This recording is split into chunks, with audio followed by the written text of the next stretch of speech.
যতটুকু প্রয়োজন ততটুকু পরিশ্রম, তার পাশাপাশি নিজেকে দেওয়ার মতো একটু সময় বের করি। যদি না বের করি, ওই যে শেষ বয়সে আপনার আফসোস করতে হবে এর জন্য। আসসালামু আলাইকুম ওয়া রাহমাতুল্লাহি ওয়া বারাকাতুহু। কেমন আছেন সবাই? আশা করি আল্লাহ তাআলার অশেষ রহমতে আপনারা খুব ভালো আছেন। পৃথিবীটা আজব। এই আজব পৃথিবীতে কিছু আজব প্রাণী বাস করি, তার মধ্যে আমরা হচ্ছে মানুষ। আর এই আজব মানুষগুলোর ভিতরে এক শ্রেণীর হচ্ছে, বেশিরভাগই হচ্ছে প্রবাসীরা। তো দেখেন যে কেমন আজব, যে প্রবাসীরা কেমন একজন মানুষ যে তার নিজের কথা ভাবে না, সে তার পরিবারের কথা ভাবার জন্য আত্মীয় স্বজনের কথা ভেবে মানে অক্লান্ত পরিশ্রম করে, এতটাই পরিশ্রম করে যতটা পরিশ্রম তার শরীরে সহ্য করার মতো না। এতটা পরিশ্রম করার পরে সে অতিরিক্ত টাকা কামায় কেন? যেন সে শেষ বয়সে বসে খেতে পারে। অতিরিক্ত কাজের প্রভাবে শেষ বয়সে সে অসুস্থ হয়ে পড়ে, এবং যে অতিরিক্ত কাজ করে নিজেকে অক্লান্ত পরিশ্রমের মধ্যে দিয়ে পার করে, যে নিজের সুখের সময়গুলো মানে নিজের যৌবনের সময়গুলো অতিরিক্ত পরিশ্রমে পার করে, এবং শেষ বয়সে সুখে থাকার বদলে অতিরিক্ত পরিশ্রমের কারণে অসুস্থ হয়ে ডাক্তারকে সেই টাকা দিতে হয়। তাহলে আমরা আজব না?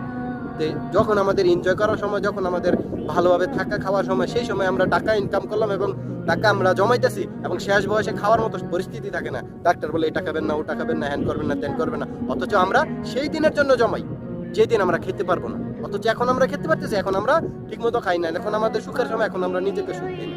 যেই সময় আমাদের হাতের কাছে সবকিছু থাকবে কিন্তু সুখটা টাকা দিয়ে কেনা যায়। এই সময় একটু নিজেকে অবসর দেন, নিজেকে একটু আনন্দ ফুর্তির ভিতরে রাখেন, দেখবেন যে শেষ বয়সে আফসোস হবে না যে ওই সময়টা ছিল আনন্দ করার, কিন্তু করতে পারিনি।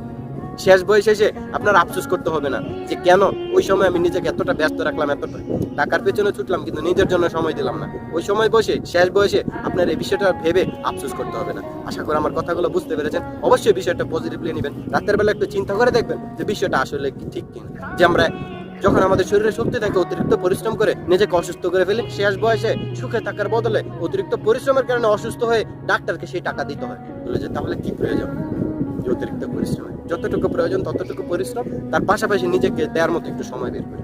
যদি না বের করি, ওই যে শেষ বয়সে আপনার আফসোস করতে হবে এর জন্য।